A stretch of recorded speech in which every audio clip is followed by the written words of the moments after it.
Dude, what up? It's the man behind this madness, also known as Sage or Wiz, depending on where you know me from, because I can't decide. And also because I want to keep this content separate from the main content, at least for now. Because, actually, I don't know. I'm gonna be real with you. But, yeah, if you're, like, new here or something, this is, not actually how I do it, first of all. This is actually just doing it in VR. And in VR, it's a little more awkward, but in some ways actually kind of more convenient to do making a scene and all that. Like, there's some things you can only do in VR, and then there's some things you did are just impossible. So, like, if you see me do something that doesn't involve both of the controllers, that's why. There's a little bit of finagling that you have to do to get things to work here. Also, you're only seeing it from what is my left eye, because the VR is kind of weird, and combining both the videos would be weird, if I even could, because the window only displays from one eye. So, like, what you're seeing is from my left eye. That's why everything is, like, kind of off to the right. But hopefully it's still visible, because that would kind of suck if you couldn't see half of it. So the idea of this scene is that there's this orange hair lady wearing the green. She's like a scientist witch character, where like science and magic sort of overlap in this world in a way. She's like part of the science team or whatever, and she's taking notes on this girl here who has two faces. She's like kind of a weird anomaly, because like no one else has like two faces. So she's gonna be like learning about that. It's like, oh, intriguing, usual science stuff. So right now in the video, I'm trying to spawn a light to like light up the place, because the way the lighting is right now is a little bit weird. Like, you can grab and like move them around and stuff. So that one didn't work. So I try an entire map one, which just lights up map stuff. And as you can see, it doesn't really do anything to these characters.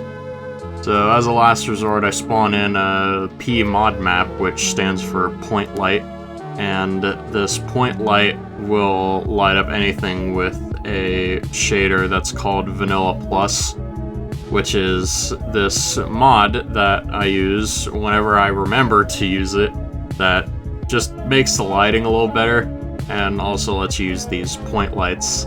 And I have to actually use my keyboard here to, like, apply that shader to these characters without going in and, like, going to each material and saying, like, use Vanilla Plus, you know. So, like, right now I'm trying to customize the light to fit my needs, because in VR, there's this weird quirk where the menu that I usually use to control the character light does not spawn. It's just not there. It does not exist. So yeah, I had to use this as a failsafe. So now I'm going to like position them into the place where I need them to be, and sort of compensate for the lighting issue situation there by like moving them around and stuff.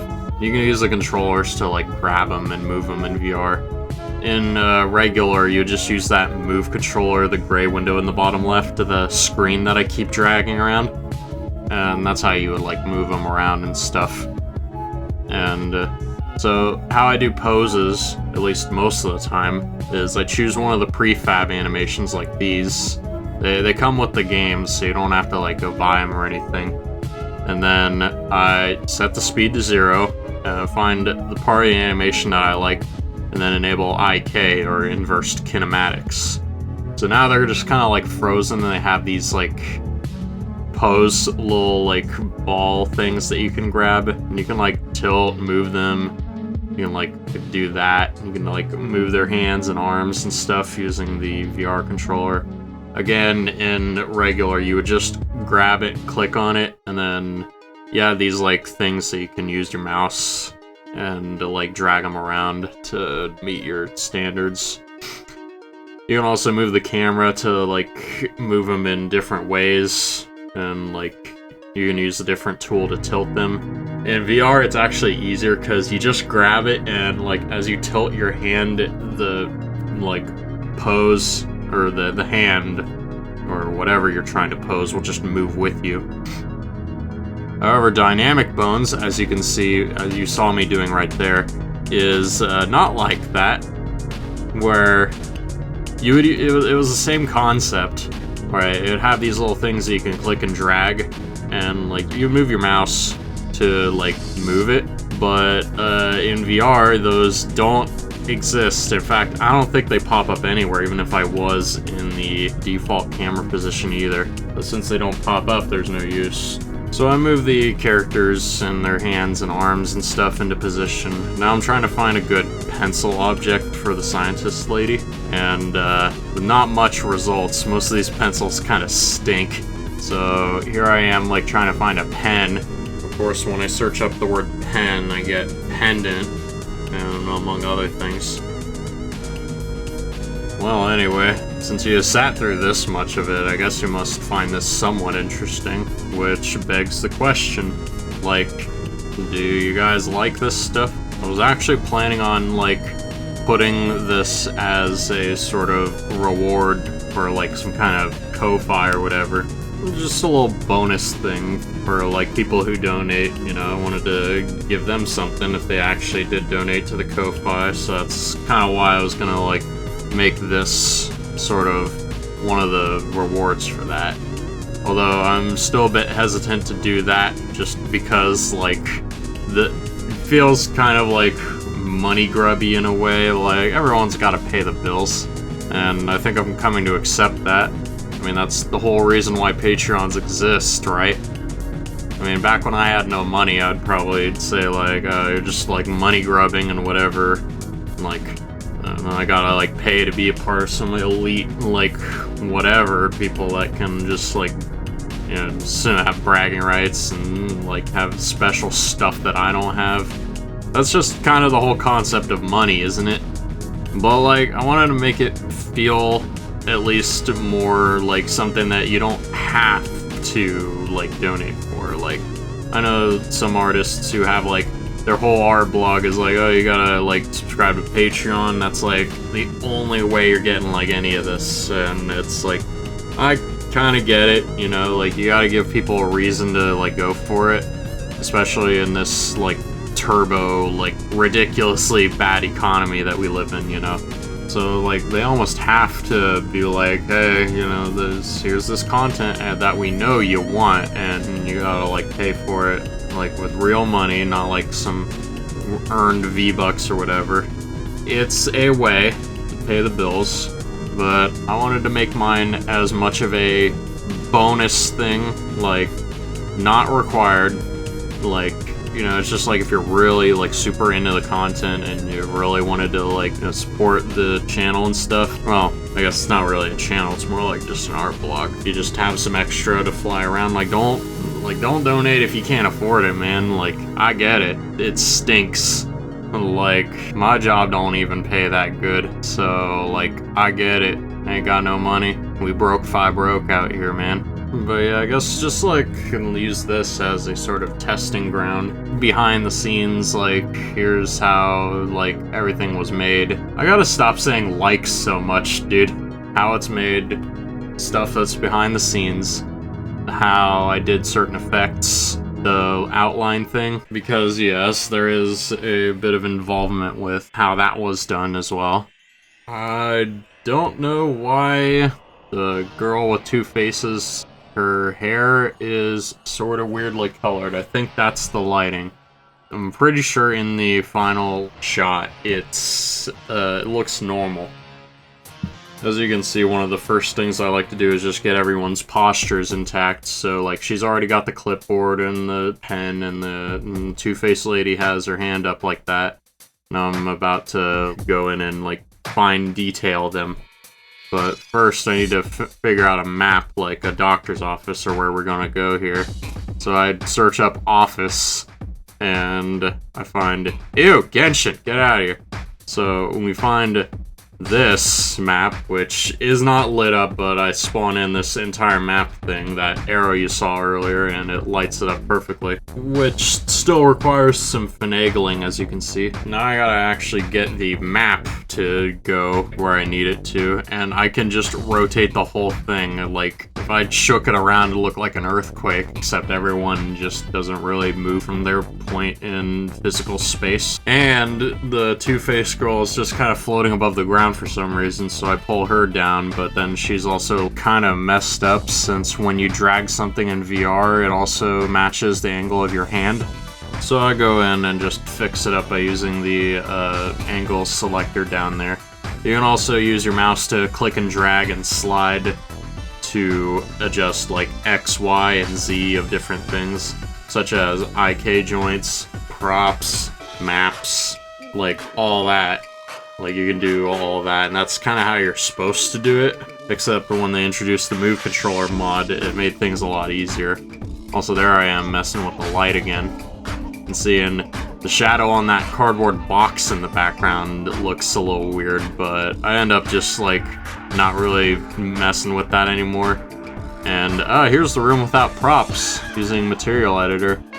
So, I'm just kind of looking to see if there's a way I can, like, make it like, not cast a shadow on the roof, because it's casting a shadow on itself. So I tried to disable that, but it didn't really work. So I said forget it, and I'll just, like, move us all to this corner here so it looks a little less weird when you're actually, like, looking at the final render. So one weird thing about VR is that if you're using one of the controllers to point at the other one and move the mouse, most things work except for clicking and dragging for some reason.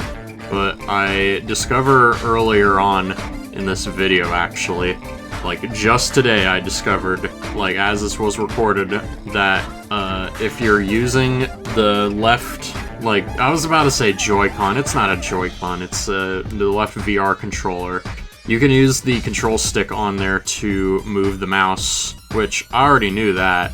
What I didn't know is that that's the only way to use click and drag functions, such as using the Move Controller or those XYZ rotation, position, and scaling meters. That's the only way you can do that. But for most intents and purposes, it's only the Move Controller that I'm really concerned about there, because that's the only way that I can actually, like, move things around without, like, going down and grabbing at, like, their origin points. That's what she said. And dragging them around like you saw earlier.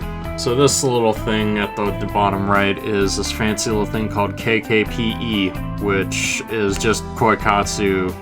I don't know what it stands for, but yeah, you use that as an advanced, like, bone editor. Like, if you need to make something, like, bigger or larger, or, like, give the character a big head, or actually, you can see it with this tiny little chickerin? I don't remember, but the little tiny schoolgirl thing does not have arms. You know, I use KKPE to, like, basically remove her arms and just make her a little walking gremlin. It's a little running gag that I put into each scene. Well, each of my high-effort scenes. Like, you go back and look at most of the stuff in the gallery, like, if the scene is more than just, like, a little, like, funny slice-of-life thing, chances are you'll see this little thing in the background or hiding in the image somewhere. That's just kind of like a little extra Easter egg for people to look at. And the whole idea with, like, this little gremlin thing is that it's the default schoolgirl, which every character is, like, inherently based on. Like, you start out your character making journey in Koikatsu, and that's what you get. It's just like a schoolgirl that looks like that. And her name is Chikarin? So one day I had the funny idea to make her look like an Among Us character. It's just like a head and legs, and she just kind of like walks around and does funny stuff. To sort of like harken back to the Koikatsu roots is why I sort of started putting her in each scene, each of my high effort scenes. Like, there's just a random tiny chickerin hanging out in the background somewhere, or like out of view or in a reflection or something like that. It's just a little Easter egg for like the original Koikatsu guys, I guess. I'm gonna be honest, like, koikatsu is just like so much easier to like instantly make my ideas real. Like, I keep saying like, but I don't know, I'm not very good to talking.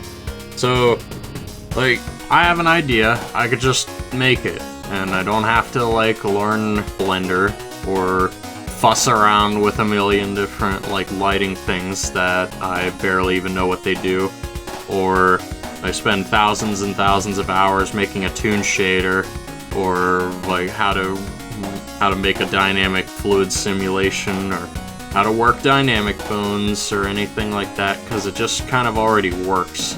And I get it's probably not like the most ideal way of learning a skill that actually like will benefit me in the field, because Blender just like you can get hired with Blender, you can't get hired with this. This is just like for hobbies and stuff. So I'm aware of that, but I feel like it's fine if it's just a hobby. Like, I mean, I might still learn Blender, but remaking everyone is going to be kind of a pain. So yeah, not really in any hurry to do that. So I have this funny little text box here that comes equipped with the basic text that I replace every time I load it. The idea of it is it's just a blank scene with this like text box and all the stuff that's parented to it like already set to go. So all I do is load it in, go place it somewhere, and it won't be like I have to go place the text and move the boxes and move the little arrow and all that stuff. Like, it just all goes where I need it to, and I use this for dialogue. What I also like to do is have the text like wherever the camera is in relation to the character. Like, it'll just be at a slight angle towards the camera to illustrate very subtly like that it's coming from the left or it's coming from the right. So finally, we're getting to the end stages of making this scene, where I'm just adjusting the text box and making the dialogue box look better by adjusting the arrow at the end to be where it needs to be. Yeah, it is just text editing from here. So I think what I'll do is just speed it up even more until like the text editing part's done.